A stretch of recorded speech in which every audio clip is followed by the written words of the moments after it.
Mzileni azothetha nathi apha from the SRC yalapha Nelson Mandela University. Sizawubabiza nje.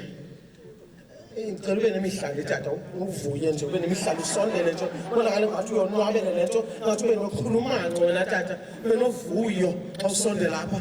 Enkosi.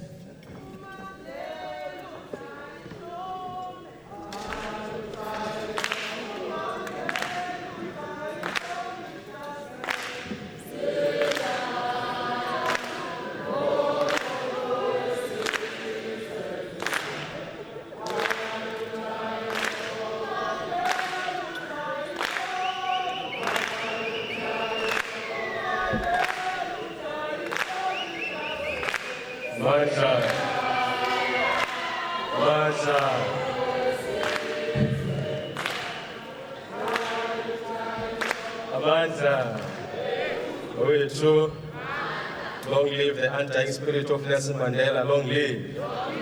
Long live the undying spirit of Comrade Madiba, long live. Thank you.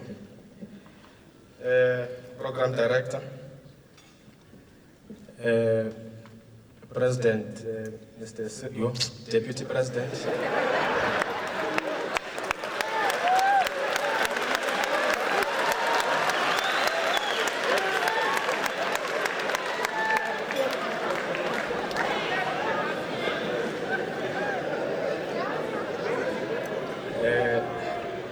And all officials of government, the Chancellor of the University, Ms. Porter, the Vice Chancellor, Professor Derek Swartz, Chairperson of Council, Judge Pillay, academics, staff, the SRC members that I love so much. We were saying this morning we are the last SRC of Nelson Mandela Metro University and the first SRC of Nelson Mandela University.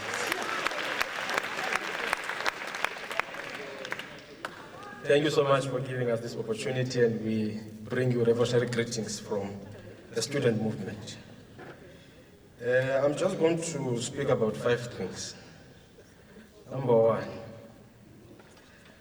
when we are changing the university from NMMU to call it Nelson Mandela University, we're not just removing Metropolitan. I think we must emphasize this point to the public. We're not just removing Metropolitan. We're also beginning a process of naming it in full. We're not going to abbreviate it anymore. We're going to name it in full as Nelson Mandela University, because no one calls Harvard University HU.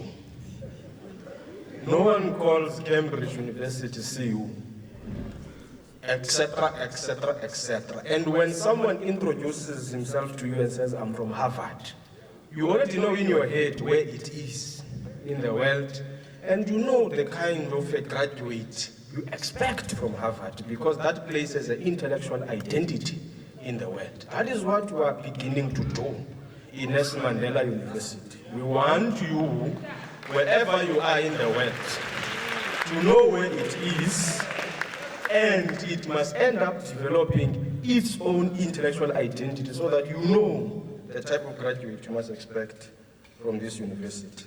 So no more abbreviations, everyone. Please, name it in full. Number 2, change does not mean just changing the name and then it ends there.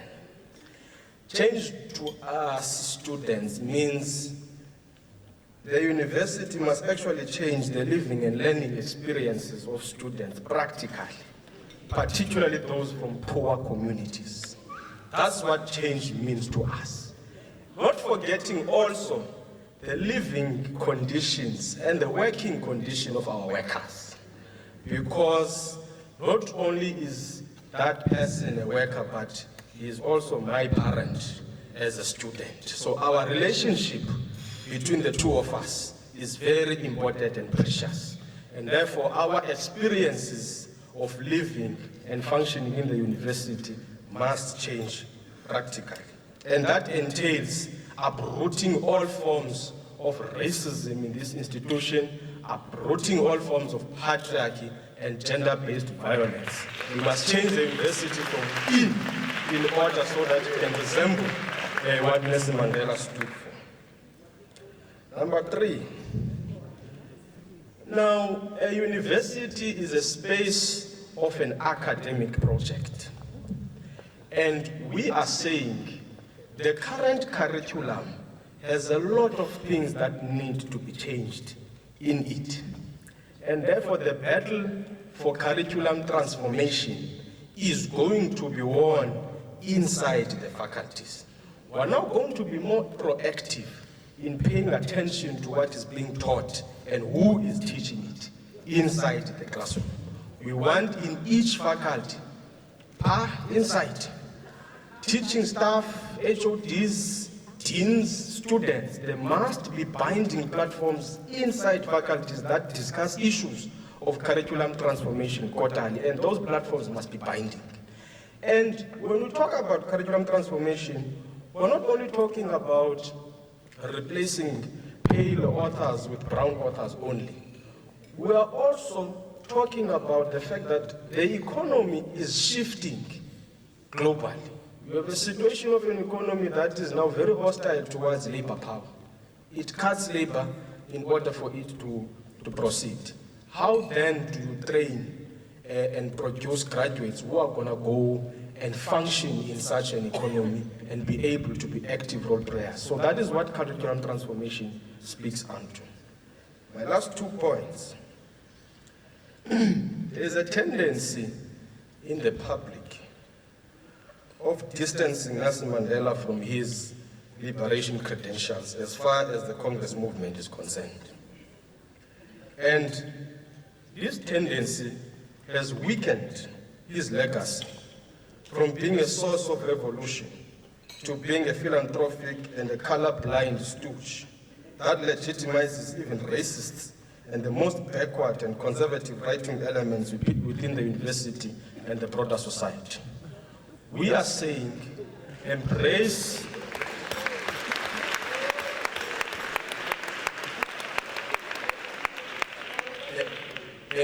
Madiba for who he was. Be honest about his legacy. Madiba, if he was a nice person when he was young and very kind and lovey-dovey, they were not going to arrest him. They sent him to jail for 27 years because he was a headache to the apartheid machinery. How do you become a headache to apartheid machinery? You carry the ideals of the Freedom Charter, which call for the sharing of the wealth by the people, the wealth beneath the soil and above the soil. The land must be returned to the people. There must be free education. Those are the things that sent Mandela to jail. And that is the legacy that we are celebrating. As students were inspired by the young militant Mandela. We are a young university, so we are inspired by the young Nelson Mandela, the radical Madiba. That Madiba, who is the commander-in-chief of Mkondo Wesizwe. That Madiba, who is a volunteer-in-chief of the Defiance Campaign, the founder of Young Lions, the ANC Youth League. That's the Mandela that inspires us, the radical one. Because that Mandela inspires us as this youth to fight for debt clearance, Deputy President, to fight for free education and the transformation of this university. We are waiting for the Fees Commission report to be published. We're very patient, Deputy President. We're waiting for the Fees Commission report to be published. And part of that report, it must speak about the clearance of debts of students who come from disadvantaged communities. And it must speak about the delivery of free education in our lifetime. Amanda, how are you too? Long live the undying spirit of Comrade Madiba, long live. Long live the undying spirit of Nelson Mandela, long live. Forward, Nelson Mandela University, forward. Thank you.